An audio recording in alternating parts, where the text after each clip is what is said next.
ساتھ جیسا کہ آپ جانتے ہیں کہ آج پاک بحریہ میں PNS ٹیپو سلطان اور PNS شاہ جہان نامی 2 جنگی جہازوں کا اضافہ ہوا ہے، تو ناظرین کو بتائیے گا کہ ان کی خصوصیات کیا ہیں اور یہ ہمارے دفاع کو کتنا مضبوط کریں گے؟ جی بہت شکریہ.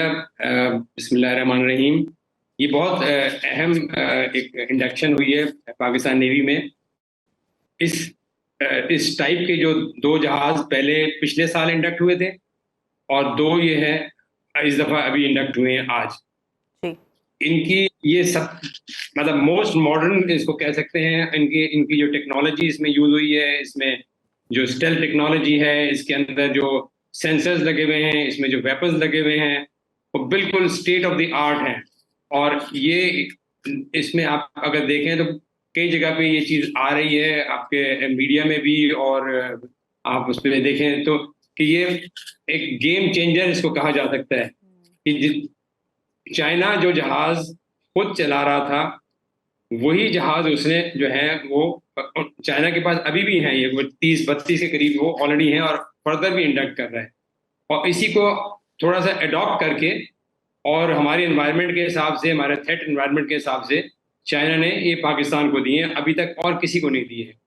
یہ جو موسٹ ماڈرن جہاز ہیں، ان کی جو ویپنز، ان کے سینسرز ہمارے دفاع کو انشاءاللہ بہت زیادہ بہتر کر رہے ہیں انشاءاللہ.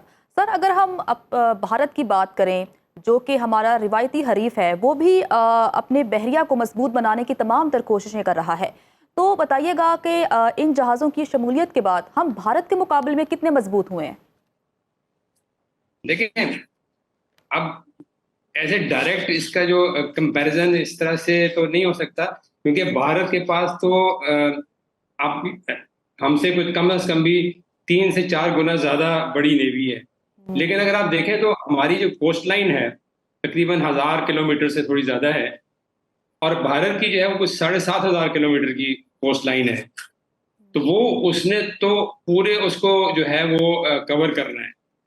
تو اس کے حساب سے ظاہر ہے ان کے پاس شپس، سب مرینز، ایئر کرافٹ سب ہم سے زیادہ ہیں. لیکن ہمارے پاس جو بھی ہیں وہ جیسے میں نے کہا نا اسٹیٹ آف دا آرٹ، اور بالکل جو ان کی جو ایفیشنسی ہے، جو ان کی پہنچ ہے، وہ کہیں زیادہ ہے. تو اور دوسری چیز یہ کہ ہماری جو ایک ڈاکٹرین ہے نا ڈیفینس کی، وہ ڈیفرنٹ ہے. وہ ایک نیوی ہے جو کہ اپنے آپ کو ریجنل نیوی اور پورے ساؤتھ چائنا سی سے لے کر اور پھر یہ پورے انڈین اوشن تک اپنے آپ کو جو ہے وہ ایز اے بڑی ایک نیوی کے طور پہ وہ پروجیکٹ کرنا چاہ رہے ہیں. تو اسی لحاظ سے ان کے پاس ریسورسز زیادہ ہیں، لیکن وہ اتنے ہی پھر وہ اسپریڈ آؤٹ بھی ہیں. ان کے جو ریسورسز ہیں، ان کے جو کانفلکٹس ہیں، وہ کئی ملکوں کے ساتھ ہیں، جس میں چائنا بھی شامل ہے، پاکستان کے ساتھ تو خیر ہے ہی ہے ان کا. تو یہ وہ سارے ریسورسز ظاہر ہے ادھر تو نہیں کنسنٹریٹڈ نا. اور ہمارا کام یہ ہے کہ ہم نے اپنے واٹرز کو ڈیفینڈ کرنا ہے، جو ہمارا عربین سی ہے، کیونکہ ہم بالکل نارتھ میں ہیں انڈین اوشن کے، اور یہ عربین سی کو ہی ہمیں ڈیفینڈ کرنا ہے. ہمارے جتنے بھی ایک چیز ہوتی ہے سلاکس، سی لائنز آف کمیونیکیشن، وہ ہمارے موسٹلی ادھر ہی ہیں کہ ہمارے ریجن سے. اور جو ہمارے EEZ جس کو کہتے ہیں، ہمارے ایکسکلوزیو اکنامک زون ہے، ہم نے اس کو ڈیفینڈ کرنا ہے. اور انشاءاللہ اس لحاظ سے ہم بہت مضبوط ہیں، اور ہم بڑے آرام سے اس کو جو ہے نا ان کو ڈیفینڈ کر سکتے ہیں. آپ کو پھر یہ بھی ظاہر ہے اگلا سوال یہ بھی آتا ہے کہ جی انڈیا کے پاس تو 2 ایئر کرافٹ کیریئر بھی ہیں، ہمارے پاس تو نہیں ہے. تو وہ بھی ظاہر ہے جس طرح کی انہوں نے ان کے ڈیزائنز ہیں اس کے لحاظ سے انہوں نے رکھے. لیکن آپ یہ دیکھیں کہ ہماری جب بھی کبھی ان کے ساتھ ہاسٹیلٹیز ڈیولپ ہوئی ہیں، وہ کبھی قریب بھی نہیں آئے ہوتے، کیونکہ اتنا بڑا ٹارگیٹ ہوتا ہے وہ، اور وہ اگر ہٹ ہو جائے تو بہت ان کے لیے ایشو بن جائے گا.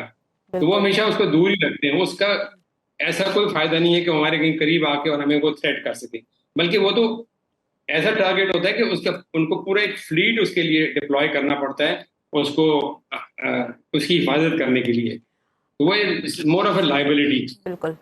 اچھا سر، اگر ہم بات کریں دفاع کے شعبے کی تو پاکستان اور چین کا اشتراک کافی مضبوط ہو رہا ہے، جبکہ پاک بحریہ چین سے جو ہے ٹرانسفر آف ٹیکنالوجی کے حوالے سے بھی معاہدے کر رہی ہے. تو ان تمام معاہدوں سے کیا پاکستان جو ہے وہ جو دیگر مغربی ممالک ہیں ان پر پاکستان کا انحصار کم ہو جائے گا؟ اس اشتراک کو کس طرح سے دیکھتے ہیں، پاک چین کے دفاعی اشتراک کو؟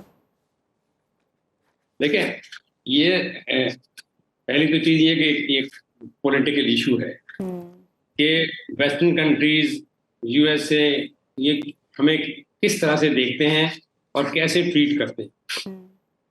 اور جیسے آپ کو پتا ہے کہ انہوں نے ہمیں ایف اے ٹی ایف میں بھی، پیٹف میں بھی ڈالا ہوا تھا، اس میں بھی الجھایا ہوا تھا. تو ہمارے ظاہر پاسٹ میں ان کے ساتھ بہت اچھے تعلقات رہے ہیں، ہم نے ان سے بھی ٹیکنالوجی لی ہے، اور پچھلے کچھ 2-3 ڈیکیڈز میں ہم نے اس ٹیکنالوجی کو اپنے لحاظ سے ہارنس بھی کیا ہے، اور الحمدللہ اس کے حساب سے ہم نے بہت ساری چیزیں اپنے خود بھی ڈیولپ کرنی ہے.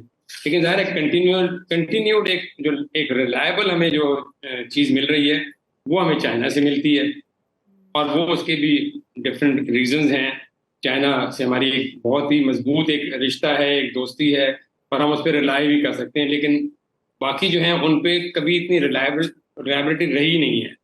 جب بھی ہمارا کوئی کانفلکٹ ہوتا ہے انڈیا کے ساتھ تو ہماری جو ہے وہ سپورٹ جو ہے وہ یا تو کم ہو جاتی ہے یا بند ہو جاتی ہے. تو میرے خیال میں ہماری ڈیفینیٹلی ہمیں ان پہ ریلائبلٹی اپنی کم کرنی ہے، اور ہم نے کم کی بھی ہے.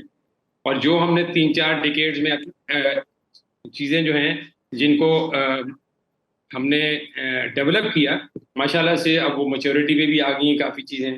خود انحصاری بھی ہمارے پاس کافی بالکل آپ پہلے سے صحیح بہت فرما رہے ہیں کہ پاکستان کا دفاع جو ہے وہ مضبوط ہو رہا ہے. سر آخر میں آپ سے یہی پوچھنا چاہوں گی سر، جو پاکستان نیوی کے جنگی جہاز ہوتے ہیں ان کے جو نام ہیں وہ بادشاہوں کے نام پر کیوں رکھے جاتے ہیں سر؟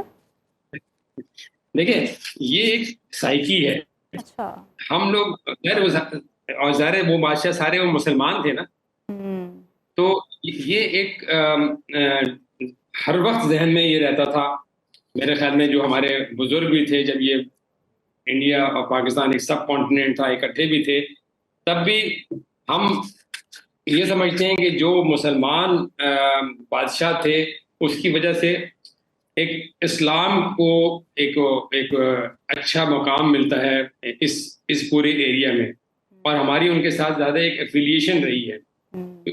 اس وجہ سے ان کو ہم اون کرتے ہیں کہ یہ جو تھے یہ مسلمان تھے، اور یہ اسلام کو پھیلانے میں ہمارا کافی مددگار ہے. تو یہ ریزن ہے جس کی وجہ سے کیونکہ وہ ایک اونرشپ ہے، ابھی بھی لوگ ان کو پسند کرتے ہیں اور ان کو سمجھتے ہیں کہ وہ ان کی آئیڈینٹی جو ہے وہ ہمارے ساتھ